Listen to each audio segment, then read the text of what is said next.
Welcome back, gang. I spent the remainder of yesterday hammering on heating up, hammering, heating, trying to get this sleeve to let go of that rod so I can get that out of there. This hangs down at the bottom. I don't think it's going to get in the way of anything, but I'd rather it's just not there. So we're going to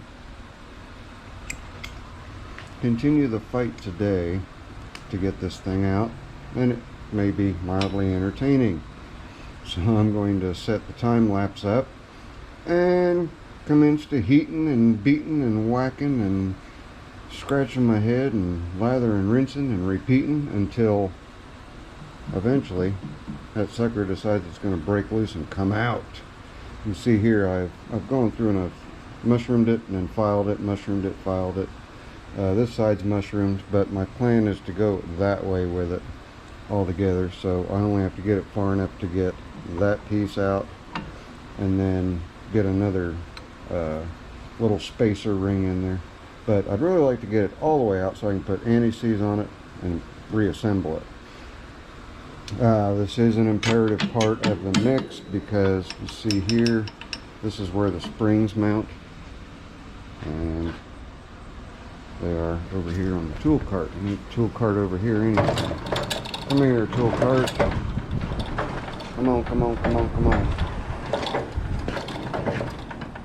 There we go. Those springs, these fender washers, these nuts, they all go here to provide down pressure on the blade. Like those came off real easy. So I'm gonna set the time lapse and let you guys sit there and giggle at my failure as I try to get that sucker out. I doused it real good with PV Blaster before I went in yesterday. I've been spraying it throughout the day today. It's now 20 till 3, and I thought, well, I've finished my obligations for the day.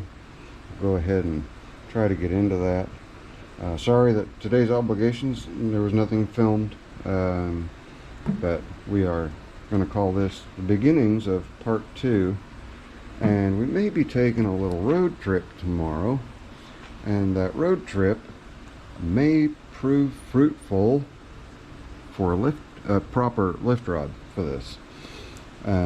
We'll see. We shall see. It's all speculative at this point, but my buddy Biggie Rat and I are pretty sure we know where we can find the right lift rod, and he hasn't seen the gent in a few years, so he wants to go visit with him. And on top of that, I will be very close to Sean, who had the 3 tractors, the one with the quick way loader. I'll be close to him, so the plan is to stop off at Arlen's, chat with him for a while, see his shop, and then head on up to Sean's. And Ron's wanting to pick a tiller up off of him, and I'm wanting to pick up a Surrey top off of him. What's a Surrey top? It's just a sun canopy for the Sunstar. I thought it'd be kind of cool to have one of those on one of the tractors. So I may switch it back and forth between my snow cab in the winter and Surrey top in the spring for when I'm needing to do plowing duties for, you know, moving dirt or what have you. But I'm going to stop yammering. It's been almost 4 minutes of it. I'm going to get on with the time lapse.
Do any of you have any brilliant ideas? I thought maybe if I can get that rod out, and I'm not going to work on it. I just wanted to do a quick little, see if it was loose. It's not, so I'm not going to mess with it. See if I can get that rod out. I can take the whole assembly off, get it over to the vise, and have a little better chance at getting it to free up. But yeah, that's a no. So back to the time lapse. Yeah, it's like watching paint dry. You guys can, well, you know what? Forget the time lapse. I'm just gonna send it and do it, and I'll turn the camera back on after I finally get that pin to move. I'm bending this, but I got it to move. It's real hard to see the line, especially with this GoPro, but it moved about 1/8 of an inch. It is no longer able to sit on that ledge over here the way that it was before. So it's moving. That is 80% of the battle. Now I'm just going to work it back and forth, PB blast the heck out of it, work it back and forth until I get it free enough that I think I can drive it out. Then I've got to come up with the file and fix the mushroomed ends. I've just been wailing away at it, but I'm fine with that. It's just a steel rod. I've got more. If I have to replace that rod, I'll replace it, no worries. I just want that out of there, and the only reason I want it out is to get that one silly little piece of metal off of there. What kind of a colossal waste of time is that? Because it's now 3:30. I don't remember when we started this, but at any rate, I finally got it to move. So I'll bring you guys back when it's finally driving itself out of there. Okay, I've not made much progress over the course of the past, what, 30 minutes.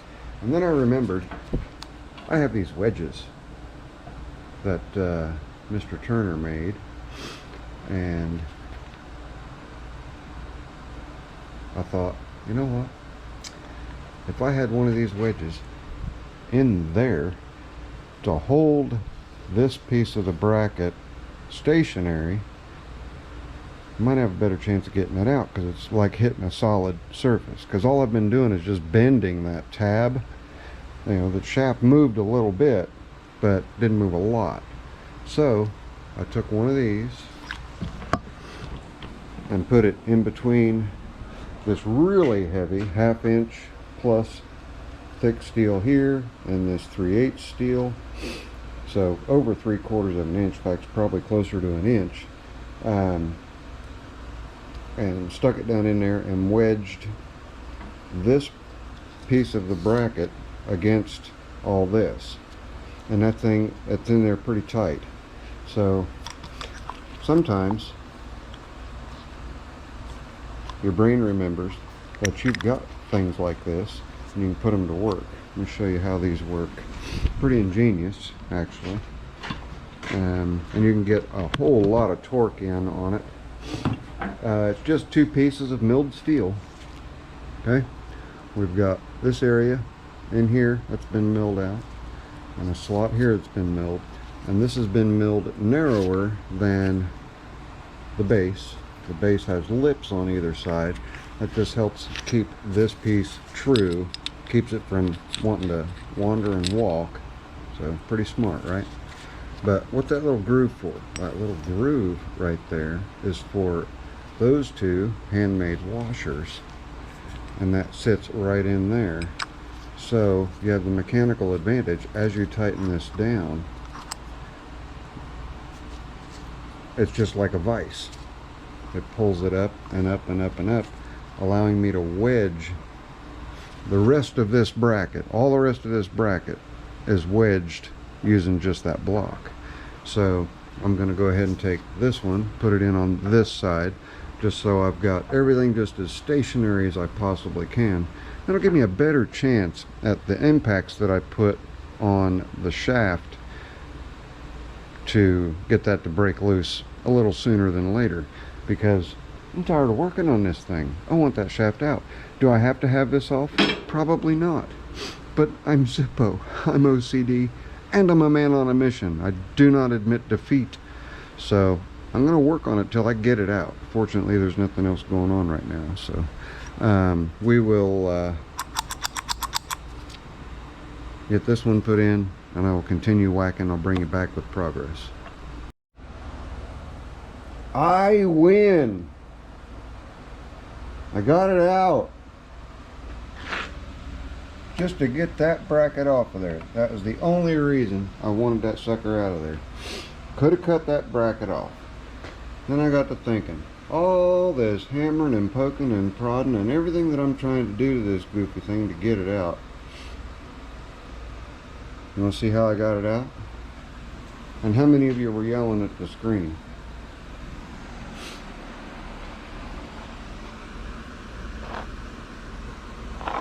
I just cut the ends off of it to get it out. So, yeah. Who's boss now? Good night. It's now 20 till 5. I had an epiphany. I was like, you know what? That's just standard hot rolled steel rod. I'm just going to cut it. Should have done that a long time ago instead of spending all that time on it. But it's now off, and I'll spend it'd be a lot easier now to get the remnants out of that tube than trying to knock it out, because I did get it to move. Kind of hard to see, but you see the shiny area right there? That's how much it moved out of the tube. And then that shiny area is not here, because I got it to move that way. But at any rate, I win, whether it was a fair win or not. So now all I've got to do is just, and I've got, let's see, that looks like 5/8 rod. Let's see what size rod that is. There's my scale.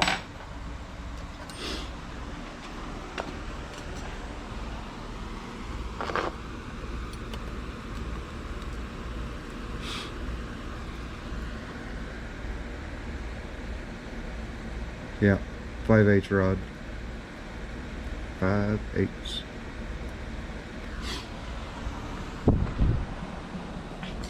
I've got plenty of that over here, so no worries.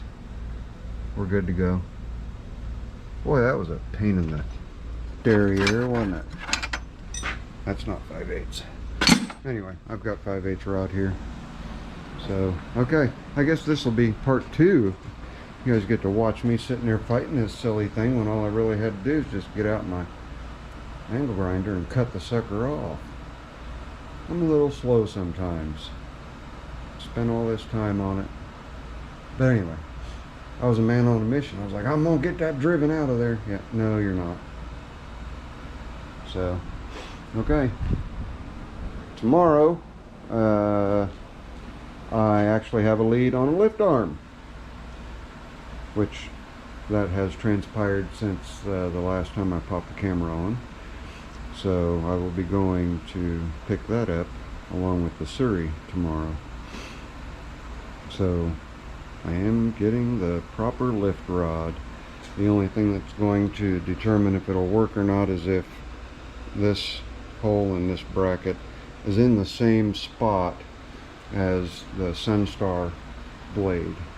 And by looking at the images on the PDF files that I've got, it sure does look the same to me.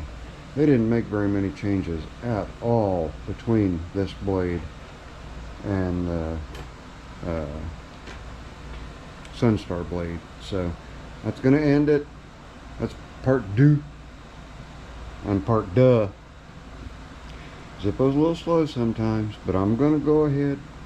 I'm going to post this video of my OCD butt trying to get it out of there the way that it went together, and then finally caving in and grabbing the angle grinder. So there you go.